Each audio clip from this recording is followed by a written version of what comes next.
On va passer maintenant à la présentation de Franck. Franck, tu vas pouvoir partager ton écran. Alors, j'en profite le temps du basculement pour dire qu'on a discuté avec le GDR, donc sport et activité physique, d'organiser une journée thématique probablement à l'automne, parce qu'effectivement, ça nous paraît intéressant d'échanger entre nos deux communautés. Ok, Franck, à toi la main. Tout à fait, juste pour rebondir là-dessus, oui, effectivement, il y a donc parmi les choses qui ont été lancées, donc Franck va revenir dessus, un groupe de travail donc, sur les capteurs qui est focalisé pour l'instant sur le sport de haut niveau. J'espère qu'il aura l'occasion de s'élargir parce que cette problématique, elle concerne très largement monsieur tout le monde, au-delà du sport de haut niveau. Évidemment, c'est sûr qu'il y a des liens qui peuvent être faits, qui doivent être faits avec d'autres GDR, et en particulier celui-ci. Okay. Je ne sais pas si vous m'entendez, oui, tout fonctionne? Oui, c'est bon. Parfait. Ça fonctionne. Très Parfait. bien. Bon, j'ai eu une super introduction de la part de Vincent, donc parfait. Merci donc de me donner l'opportunité d'échanger avec vous sur ces problématiques de capteurs pour le sport. Donc c'est un exposé que j'avais fait en première version pour justement un groupe de travail issu du GDR que pilote Vincent. Ce groupe de travail s'appelle Les capteurs et le sport de haut niveau. Donc, comme dit Vincent, on espère un jour que ça débordera un petit peu sur l'activité physique au sens large. Donc voilà, moi, je suis Franck Multon, je suis professeur universitaire N2 en STAPS et en même temps détaché directeur de recherche INRIA et responsable en fait de la coordination des actions sport chez INRIA. Et dans ce cadre-là, j'interviens dans différents groupes, dont le groupe capteurs et sport de haut niveau. Donc, hop là, il faudrait que j'arrive à passer au slide suivant. Voilà, ça, c'est bien. Hop là, un peu trop vite. Donc, d'abord, pourquoi utiliser des capteurs dans le domaine du sport? Alors, je vais beaucoup parler sport-performance, mais on peut échanger. J'essaierai d'élargir un petit peu à l'activité physique. J'ai volontairement focalisé sur sport-performance, qu'on connaît des fois peut-être un peu moins et pour lequel les problématiques sont très, très pointues, particulières. Donc, la première chose qui vient lorsqu'on veut mettre des capteurs dans le sport, c'est pour suivre la performance, tout simplement mesurer et suivre la performance. Donc, ça pose le problème qu'évoquait juste avant Vincent sur la possibilité de le faire sur site en conditions. Donc ça, c'est très compliqué. On peut avoir des super matériels de laboratoire, donc on en a dans nos différentes plateformes. Le fait de passer à l'échelle sur site avec des conditions très difficiles fait qu'il y a beaucoup de ces solutions qui s'effondrent lorsqu'on passe sur site. J'en parlerai juste après.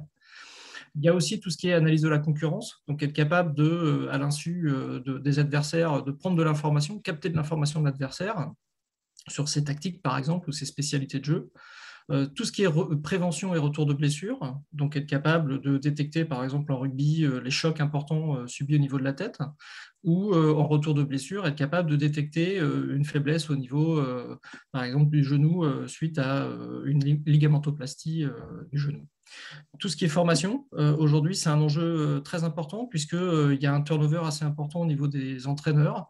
Et donc, être capable de modéliser la performance pour pouvoir la transmettre le savoir d'une génération à l'autre, c'est vraiment difficile. Ça pose d'énormes problèmes. Tout ce qui est sélection des athlètes, aujourd'hui, par exemple pour les JO 2024, les questions, c'est quasiment réglé maintenant, mais les questions se posaient de savoir sur quels critères on va sélectionner celui-ci plutôt que celui-là. Donc les capteurs et les données issues de ces capteurs peuvent aider à prendre des décisions. Et bien entendu, tout ce qui va être l'aide à la conception de méthodes d'entraînement et d'équipements sportifs nécessite aussi de mesurer, de quantifier l'avant-après ou avec ou sans tel système. Il y a quelque chose qui explose depuis quelques années maintenant. Vous le voyez dans les retransmissions télé de différentes compétitions, en particulier le foot. Donc, l'expérience fan, pouvoir avoir des expériences plus immersives, fait qu'on est obligé de capter plus d'informations que simplement une image. Donc, comment faire pour immerger le fan à l'intérieur, lui donner des statistiques immédiatement après une séquence de tir, par exemple, pour avoir le nombre de passes réussies, le nombre de passes ratées, etc., les vitesses de balle. On voit ça beaucoup à Roland-Garros aussi. Donc, voilà, il y a beaucoup de choses autour de l'expérience fan. Et puis, le 3 petits points, ça va être tout ce qui va concerner le sport santé. Je ne reviendrai pas trop dessus. Donc, quand on parle de capteurs dans le sport, on peut le voir à plusieurs échelles. Il y a l'échelle tout d'abord du sportif identifié comme un point dans l'espace et donc être capable de le localiser. Donc là, se posent pas mal de problèmes, en particulier sur le terrain. Là, j'ai pris volontairement un exemple un peu de challenge sur le kayak où il y a de l'eau, il y a des grands environnements. Il est très difficile de positionner des capteurs parce que pour des questions de distance et évidemment d'humidité de l'environnement et puis d'accélération. Ensuite, lorsqu'on a la localisation, on peut s'intéresser au mouvement. Donc, on focus un petit peu plus sur l'individu à l'intérieur de sa localisation. Qu'est-ce qu'il est en train de faire? On va ensuite jusqu'à la partie dynamique, être capable d'évaluer son interaction physique avec son environnement, donc les efforts par exemple. Et puis, quand on zoome encore sur l'individu, toute la partie physiologie avec la fréquence cardiaque, la consommation d'oxygène, la sudation, tout un tas de paramètres qui sont aussi très importants. Donc, en fait, on a plusieurs niveaux de focus en fait, qu'on va faire sur l'individu et sa performance, sachant que les grandes problématiques, c'est d'avoir une idée de la grandeur physique qui nous est nécessaire pour évaluer cette performance. Est-ce qu'on parle de vitesse? Est-ce qu'on parle d'accélération? Est-ce qu'on parle de coordination? Donc voilà, déjà, bien identifier la grandeur physique, identifier aussi le niveau de précision dont on a besoin. Lorsqu'on travaille sur l'athlète de haut niveau en particulier, des fois, ça joue à quelques centièmes de seconde. La performance. Donc, est-ce qu'on va être en capacité avec nos systèmes, en particulier des systèmes souvent qu'on va mettre sur site, donc pas des systèmes de laboratoire, est-ce qu'on est capable d'atteindre la précision suffisante pour donner un retour? On parle aussi, par exemple, en entraînement, de sportifs de très haut niveau qui vont avoir une variation, une évolution de leur performance qui est sur des très petits deltas. Et donc, c'est comment on évalue ces petits deltas? C'est très compliqué. Aussi, la gamme des valeurs. Moi, la première analyse que j'ai eu à faire dans ma carrière en 98, ça a été champion du monde de trampoline. Et on cherchait à mesurer les accélérations subies au niveau de la tête. Et on était extrêmement surpris parce qu'un accéléromètre 5G ne suffisait pas, il saturait. Donc voilà, ça vous donne une idée des fois des gammes de valeurs très importantes qu'on peut rencontrer dans le domaine du sport. L'environnement aussi est un vrai challenge, en particulier l'environnement tel que l'eau, pose d'énormes problèmes en natation, par exemple. L'ultra wideband ou ce genre de technologie pose d'énormes problèmes dans l'eau. Comment transmettre la donnée aussi dans l'eau, ça c'est quand même très difficile, ou dans des environnements très poussiéreux. Moi j'ai eu l'occasion de travailler par exemple en équitation où il y a énormément de poussière et les capteurs ont rendu l'âme avant la fin de l'expérience. Donc voilà, ça pose des problématiques de ce type-là. Ça pose aussi des problématiques de transmission et de stockage. Est-ce qu'il faut stocker sur site et ensuite télécharger les données, ou est-ce qu'on peut se permettre de transférer la donnée? Donc si on transfère, ça pose plein de problèmes de disposition d'antennes, etc. Est-ce qu'on peut le faire? Est-ce que c'est autorisé? Et puis aussi l'autonomie de ces différents capteurs. Donc, je vais essayer de passer un petit peu en revue tout ça en vous donnant quelques exemples et en précisant les défis qui sont derrière. Donc là, un exemple de kayak instrumenté dans lequel l'objectif, c'est de localiser le kayak, sachant que la localisation du kayak n'est pas suffisante puisque le kayak doit passer des portes avec une certaine orientation. Donc voilà, mettre un GPS, c'est bien, mais ce n'est pas suffisant pour avoir l'orientation. Donc là, par exemple, vous avez un exemple de recherche où on couple un IMU avec un GPS. Donc, vous voyez tout de suite, le kayak se retrouve énormément instrumenté. Alors, ça date un peu de 2009. On doit pouvoir réduire un petit peu maintenant ce genre de choses. Par contre, se pose ici clairement le problème de transmettre l'information. Comment on transmet l'information pour un kayakiste qui va évoluer dans un champ très, très grand. Donc là, typiquement, on est sur ces problématiques-là. On est sur la problématique aussi ici de l'acceptabilité. Donc, un athlète qui va se retrouver dans ce kayak-là, il ne veut pas être obligatoirement en interaction compliquée avec le... Enfin, il faut trouver le bon endroit où poser les capteurs pour ne pas le gêner et qu'il les accepte.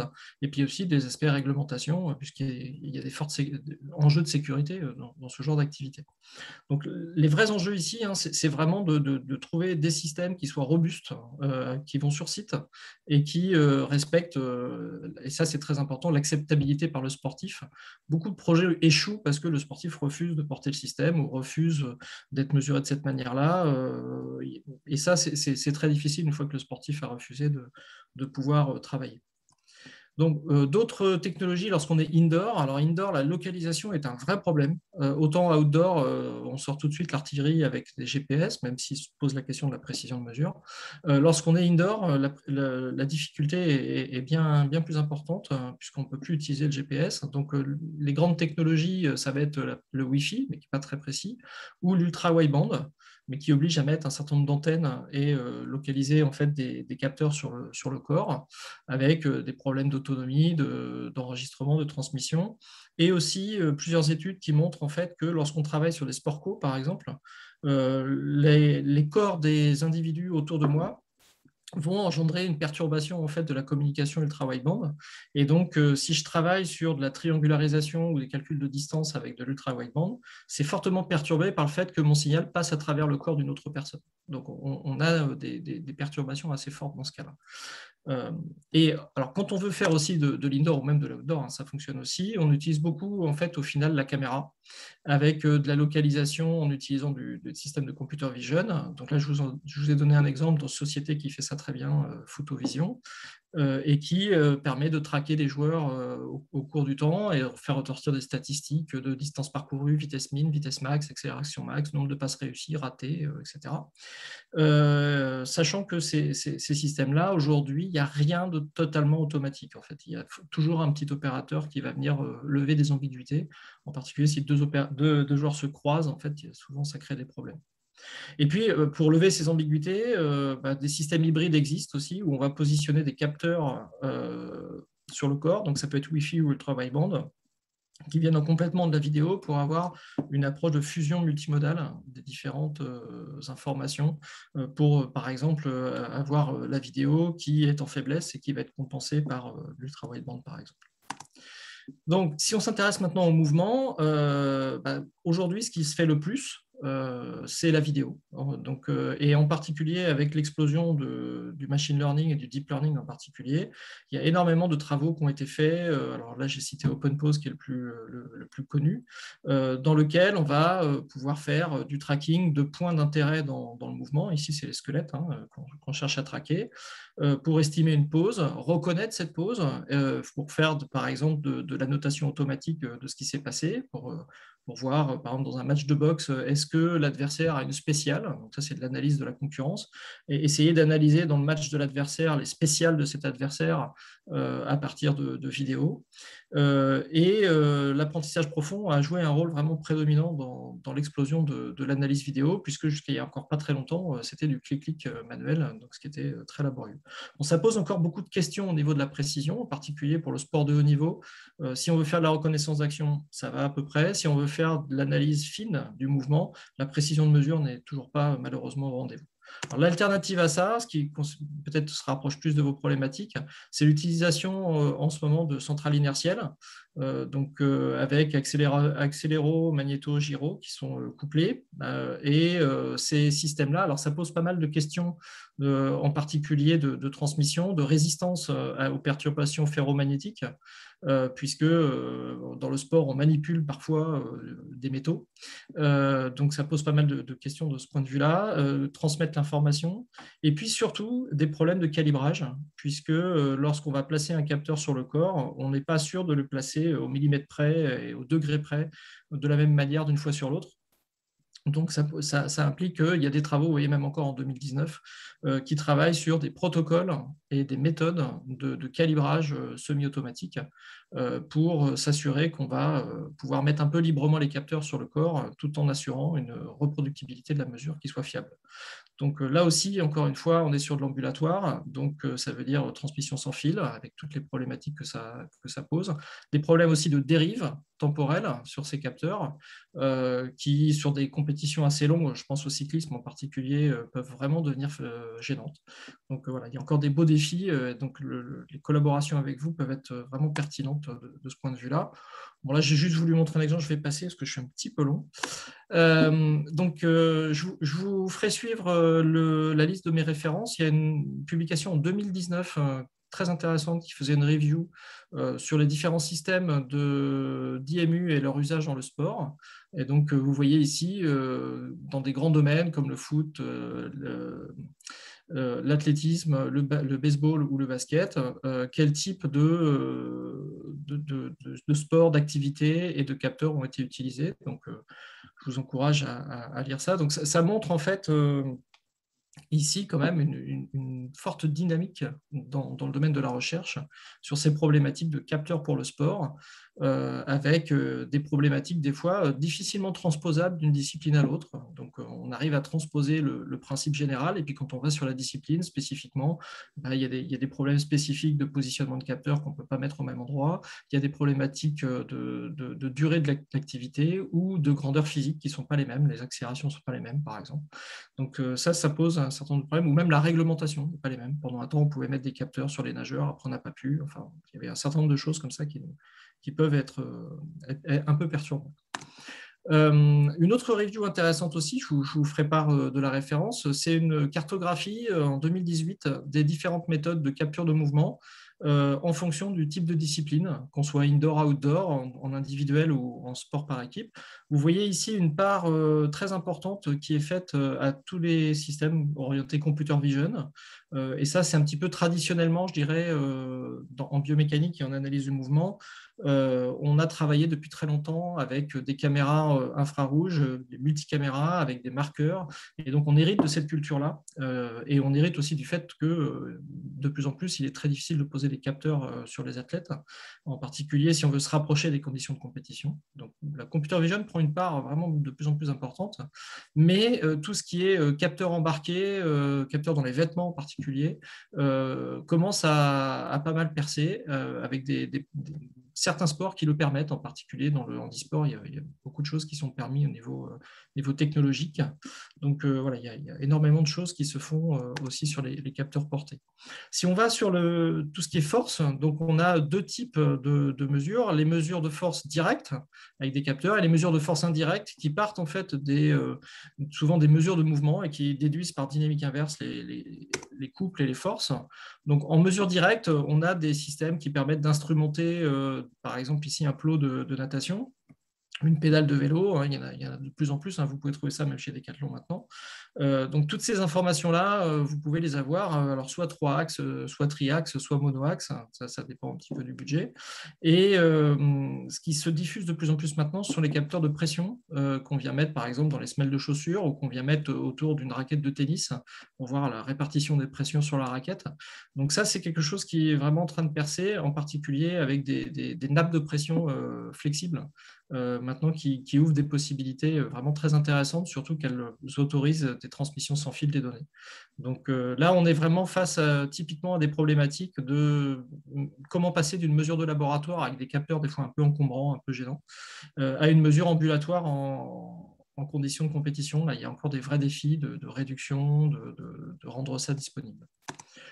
Au niveau de comment obtenir les forces internes, eh bien, deux solutions, soit par une mesure entre un gros guillemets direct, hein, Vincent va me tirer les oreilles, mais en gros, c'est une mesure utilisant l'électromyographie qui permet d'avoir une idée de l'activité, de la coordination des muscles, une activité de l'intensité de la sollicitation des muscles. Ce n'est pas une mesure directe, c'est pour ça que je dis que Vincent ne va pas être d'accord, c'est un spécialiste de ce genre de domaine, donc qui permettent de mesurer l'activité musculaire. Donc il existe aujourd'hui, comme Cometa par exemple, des systèmes sans fil qui sont extrêmement utiles pour le sportif, pour savoir effectivement quelle est la coordination musculaire qui est mise en jeu dans tel ou tel type d'activité, aussi l'effet de la fatigue, puisqu'on mesure par l'EMG, au niveau du traitement du signal, en particulier la fréquence médiane, on est capable de voir cette fréquence médiane qui s'écroule lorsque la fatigue se met en place. Et puis, quand on n'a pas la possibilité d'équiper comme ça, mais qu'on peut mesurer le mouvement, on utilise des logiciels type OpenSim ou Anybody qui permettent de remonter aux efforts musculaires à partir de systèmes d'optimisation. Donc, on a ici une fonction d'optimisation qui essaye de trouver la fonction inverse, hein, puisque la dynamique directe, c'est on met des couples articulaires et on observe le mouvement. Là, on observe le mouvement, comment faire cette opération inverse pour remonter aux couples musculaires et aux forces musculaires. Donc, on va aussi de plus en plus vers des mesures physiologiques directes, comme par exemple des systèmes qui étaient jusqu'à présent utilisés en laboratoire, mais qui vont sur le terrain, c'est la mesure des échanges gazeux, donc consommation d'oxygène, production de CO2. La mesure de fréquence cardiaque, donc beaucoup de personnes des montres un peu comme la mienne, la montre Polar, qui permettent de faire ça. Donc ça, c'est vraiment bien connu. Ce qui est peut-être un petit peu moins connu, c'est des mesures, par exemple ici, de lactatémie. Et les lactates, c'est une mesure qui est très importante pour les sportifs, qui donne une mesure indirecte de l'intensité de l'effort et des dégradations éventuellement qu'il peut y avoir au niveau des cellules. Donc vous avez aujourd'hui des capteurs qui sont extrêmement fins, extrêmement faciles à porter. Vous avez quelques exemples ici. Et puis, toujours dans le domaine de la fatigue, tout ce qui est NIRS, donc Near Infrared Stereoscopy, qui permettent d'avoir une idée de la quantité d'oxygène transporté par les globules rouges et qui donne une idée de l'oxygénation du muscle et du métabolisme aérobie. Alors, on peut avoir aussi des mesures indirectes, mais je déborde un peu au niveau du temps, donc je me dépêche. Donc, en tout cas, ce qu'il faut retenir, c'est qu'avant d'aborder effectivement le développement d'un capteur spécifiquement pour le sport, c'est important d'avoir une analyse préalable de l'activité. C'est pour ça qu'on utilise nos plateformes de laboratoire pour avoir un ordre d'idée de la grandeur des valeurs qu'on va être amené à mesurer, en particulier les fréquences d'échantillonnage. Est-ce que c'est suffisant ? Les grandeurs d'accélération, etc. Donc, on sort le sportif de son environnement pour le mettre en situation de laboratoire pour estimer ses grandeurs. Bien se renseigner aussi au niveau de l'acceptabilité. Et là, c'est vraiment important d'échanger avec les sportifs au niveau de la réglementation. Et puis aussi, tous les aspects éthiques et gestion des données mesurées qui sont vraiment problématiques dans le domaine du sport, où c'est vrai dans tous les domaines, mais dans le domaine du sport, il y a vraiment une compétition entre les gens, et donc avoir les données de l'adversaire ou les données de quelqu'un qui peut être sélectionné à ma place, ça peut vraiment être vraiment problématique. Voilà, donc autrement, c'est du classique, hein. On conçoit des maquettes, on teste et on a les retours utilisateurs. C'est très important, j'insiste beaucoup là-dessus. Le sportif, des fois, là, sa performance joue à pas grand-chose, et même sur des aspects très psychologiques. Et donc, il faut vraiment que le capteur arrive à se faire oublier, soit bien accepté. Et ça, c'est vraiment une des grosses difficultés. Je rappelle ici un lien qui vous permettra de voir un peu ce qui se fait au niveau du groupe de travail Les capteurs dans le sport de haut niveau. Vous y êtes le bienvenu, c'est gratuit, donc profitez, vous pouvez vous inscrire, suivre les news, participer aux différents webinars qu'on a sur le sujet. Vous êtes le bienvenu pour qu'on échange sur ces sujets-là. Voilà, j'étais un petit peu long, désolé. Merci. Merci Franck. On a quelques minutes, pas beaucoup, mais pour des questions, si vous en avez. Je n'ai pas regardé s'il y en avait dans le... Il n'y en a pas. Oui. Tu n'en as pas vu dans le pad. Merci beaucoup pour la... Okay. Merci beaucoup pour la présentation. Moi, j'aurais une question par rapport au cas d'utilisation. Et notamment, en fait, tu as dit à un moment que ça pourrait être utile d'avoir ces capteurs, de traiter les données, notamment pour des aspects de formation.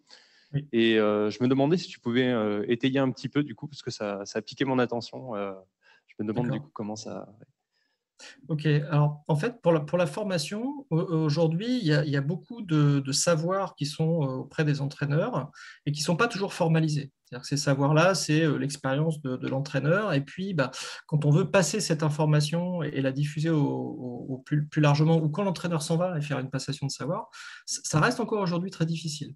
Donc, évidemment, en recherche, il y a des éléments. Hein, on peut trouver des papiers qui vont focaliser sur tel critère de performance, etc. Mais ça reste encore difficile d'avoir une vue un peu globale de ce qu'est la performance et comment la faire passer.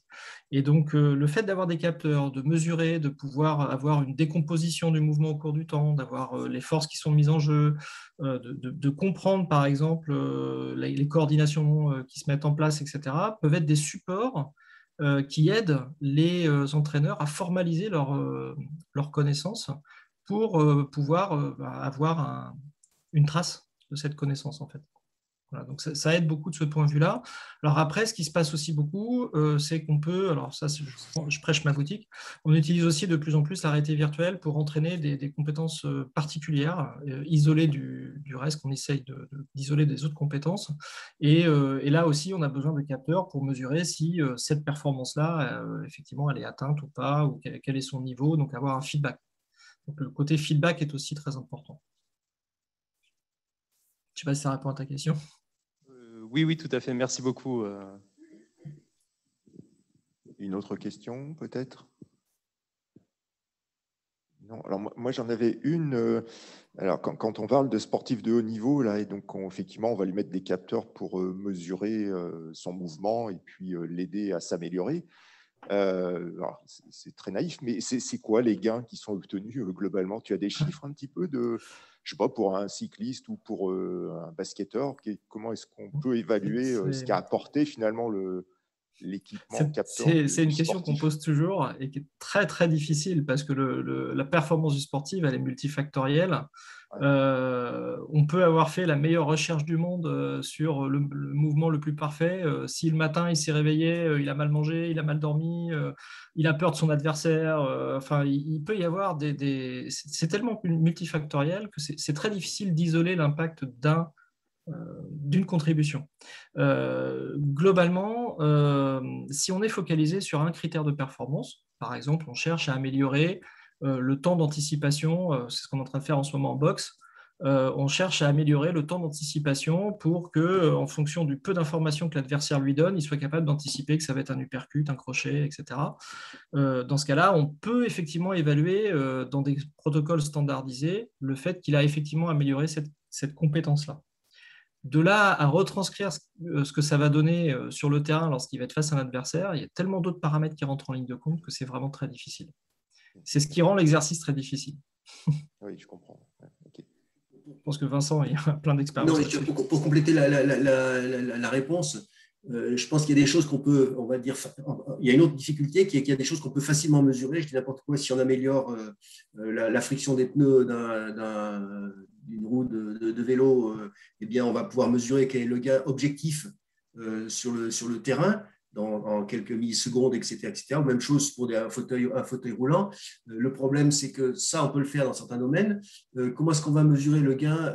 Par exemple, si on met des capteurs pour mesurer les variations de stress ou l'état cérébral du sujet, etc., ça devient déjà beaucoup plus compliqué simplement en termes de gain. Et évidemment, ce n'est pas parce qu'on a augmenté, je dirais, on a réduit la friction des pneus sur la route que pour autant la performance en elle-même va être améliorée parce que précisément, il y a d'autres facteurs qui vont intervenir.